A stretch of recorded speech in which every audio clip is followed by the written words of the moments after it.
One of the most common questions you'd often hear around the Assassin's Creed franchise is what exactly led to the decline of the quality. I think there are many different answers. The storytelling definitely feels weaker, the lore got pretty messy to the point where it doesn't even feel mysterious anymore, and the games feel more bloated. But one real thing that stands out right away is the presentation.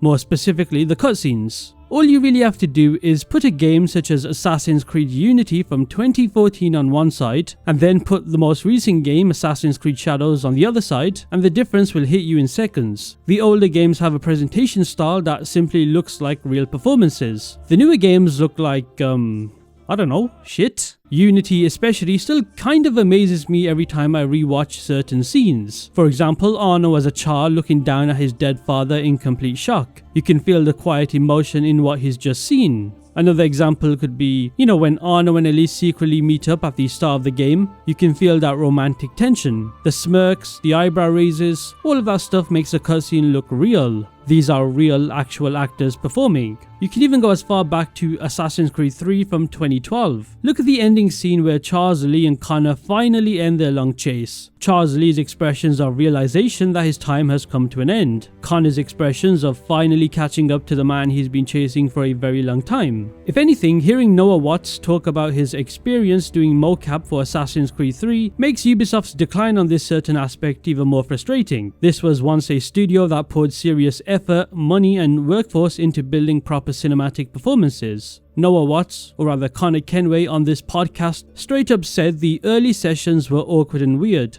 In fact, he did not like, the tight wetsuit, the helmet camera strapped to his head, the giant cables hanging off him, and somebody literally walking behind him holding the wire so he would not trip. That alone shows you how committed Ubisoft used to be. They put actors through absolute hell just to get authentic performances. So when you remember Ubisoft once put this level of effort into performance capture, and then you look at the RPG era with stiff automated conversations and, the same 3 or 4 repeated animations all over again, it's ridiculous. Now yes, these games are old, but the cutscenes in my opinion still feel more alive than any Assassin's Creed game post 2017. In fact, I would say Origins was the last game that still held on to that high standard. A lot of people tend to forget how strong that game's performances were, especially in the main story. Bayek and Aya's scenes are some of my most memorable scenes in this franchise, simply because there was real performance capture behind them. For me, the one specific scene that always comes to my mind is in the Hidden Ones DLC. Which, by the way, a DLC, not even the base game. Oh, how the standards have absolutely shit the bed. But in the DLC, it's when Bayek questions if he and Aya have done right. Just look at the worry in Bayek's face.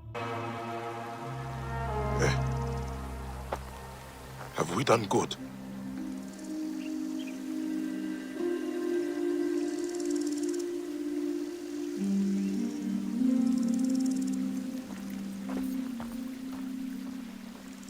That's the most real human emotion you'd expect. When a cutscene goes so hard in Origins, it sticks with you, plain and simple. You don't really think about the animations, you just think about the characters and the feelings. Then everything after Assassin's Creed Origins feels like Ubisoft unplugged something. You play a game like Odyssey and suddenly you're seeing the same animations every 10 seconds. And that's not an exaggeration, by the way, you literally do. The same elbow touch, the same shrug, the same stiff nod, the same, dead stare. And this is in the main story, by the way. This is not in side content or random dialogue, it's main story stuff. Valhalla does the exact same thing too. Even Shadows, the most recent game, and I would argue Assassin's Creed Shadows has it the worst, which if you think about it is actually a very crazy thing to say, considering that game came out less than 1 year ago. So you would expect the technology of now to outperform the technology of 2014? I'll get into what caused that shift in a bit. But for now, just keep in mind that my problem is not that motion capture is gone. There is motion capture in the newer games, but only a few. The real issue is how little of it there is. When you're playing a video game that takes 50 to 60 hours or even more to complete, and maybe 5 or 6 cutscenes feel cinematic with motion capture, whilst everything else looks like a PlayStation 3 era side quest, it's impossible not to notice. It completely breaks the story flow. You go from this sudden cinematic, emotional moment to something that just puts you in a state of disgust. And what makes it even worse is that the visuals around the cutscenes are actually pretty great. The character details are great, such as, the hair, the lighting, and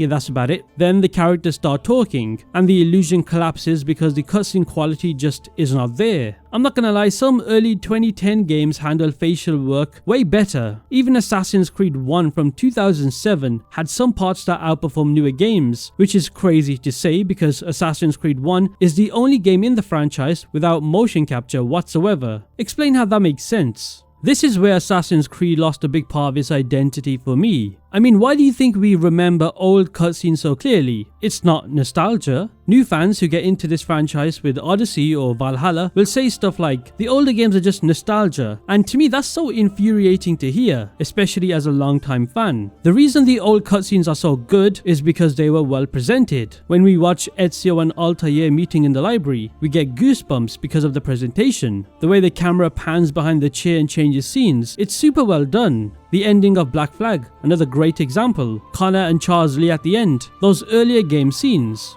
Now here's why the cutscenes since Odyssey have gotten so bad. So essentially, starting in 2018, Ubisoft basically changed the way cutscenes work and replaced it with a literal machine process. And that's not a lie, a literal machine process. They went all in on a procedural dialogue system. Now the goal Ubisoft intended wasn't, let's make the best cutscenes we can. It was more like, how do we cover 1,000 scenes and 30 hours of dialogue without drowning? So naturally, instead of building most scenes by hand, they have a tool where they drop the characters in. They would give it the lines, press a generate button, and the system sets everything up for you. It's all explained in the GDC presentation that they held in 2019. I'm not making any of this up, but to basically summarize that long video in a very simple way, this procedurally generated system picks where characters would stand. It would pick which camera angle to use. It would determine how the characters move, even how they were lit. If it looked somewhat decent, not even great, just okay, they keep it. If it looks a bit off, a cinematic designer comes in and, adds a few extra touches. That's how automated this is. For side quests or random dialogue moments, they don't even touch it. The generated version just comes out. Now, in a way, I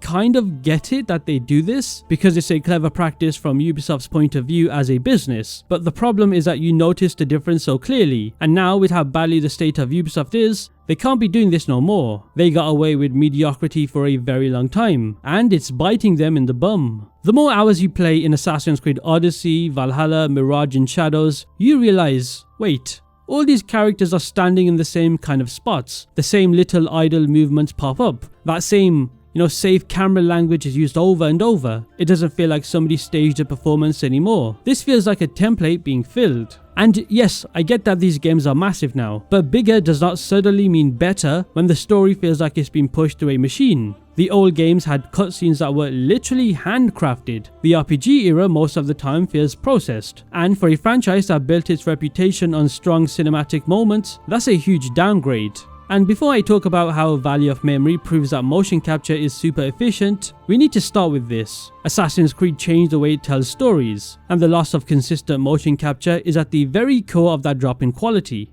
And it's quite depressing when you think about it because here's the thing that always blows my mind, and it's something that should never be the case. Ubisoft is not a small company with a tiny budget. Some people tend to forget that. Regardless of how their stock is doing, or regardless of how the public perceives them, this is still one of the biggest game companies in the world, with one of the biggest franchises in gaming. Assassin's Creed prints the money, Rainbow Six prints the money, Far Cry prints the money, the microtransactions for how predatory and terrible they are prints the money. They have the budgets for motion capture and pouring resources into this department. So when I look at how these cutscenes turned out in the RPG games, and I compare them to what other video game studios are doing, it makes the whole situation look even worse. Let's take CD Projekt Red for example. This is my favorite video game studio of all time, hands down. Cyberpunk 2077 had a bad launch. We all know this. But one thing nobody can deny is that the cutscene quality is very impressive. Instead of what Ubisoft did with their horrendous procedural system, CD Projekt Red has a kind of similar approach, but it's a lot better. They use a different system called JALI or JALI. And in my opinion, it's one of the most impressive things a studio has ever used when it comes to facial animation. It basically auto-animates everything, the lip sync, the eye movement, the brows, literally everything down to the tiniest micro twitches in the face. and it works so well because you don't even notice it. Good facial animation disappears into the performance. Bad facial animation stands out instantly. In Cyberpunk, even the characters from the side quests look more alive than any main story character in modern Assassin's Creed. Take Judy, take River, Claire, and so on. All of these side characters feel real because the JALI system reacts to the tone of the line, the pitch of the voice, the emotion behind the delivery. If a character whispers, the animation matches that. If the character shouts, the animation changes. It will sell every moment without you even thinking about it. Now compare that to the Attack on Titan collab in Assassin's Creed Shadows, which again is also automated. Look at when Yasuke shouts at the Titan. Just take a look.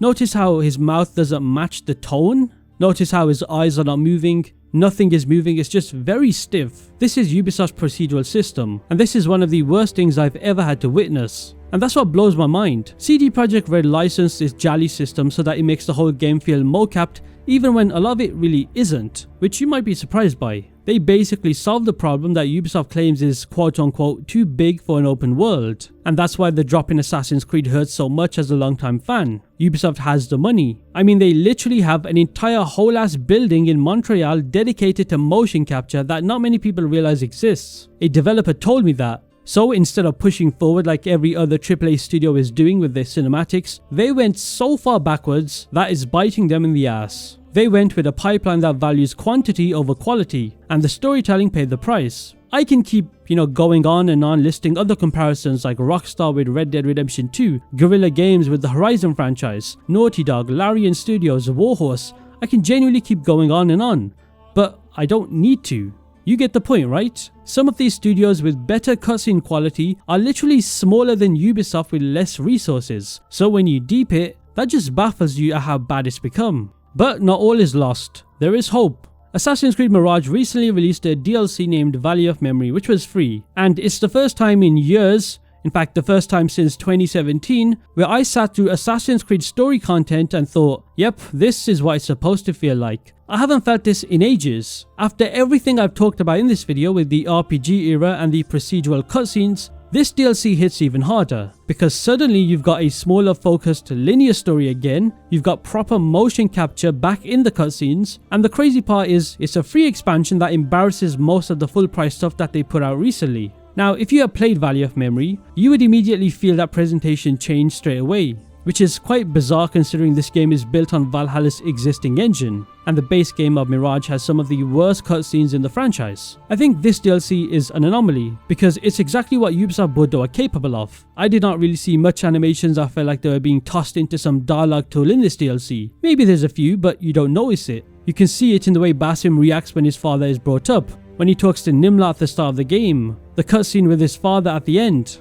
All of these cutscenes are presented very, very well. The public reception towards this DLC is overwhelmingly positive, and that's not a coincidence. I've spoken to many people about this DLC, and they said it made them tear up. And I'd even say it's a top 3 Assassin's Creed DLC in the entire franchise. That's simply what happens when you bring back performance capture driven scenes. This DLC exposes how empty a lot of the RPG era felt by comparison. In Assassin's Creed Odyssey, Valhalla and Shadows, you can have 10 times the amount of dialogue, but if everything is driven by a system and canned animations, it just washes over you.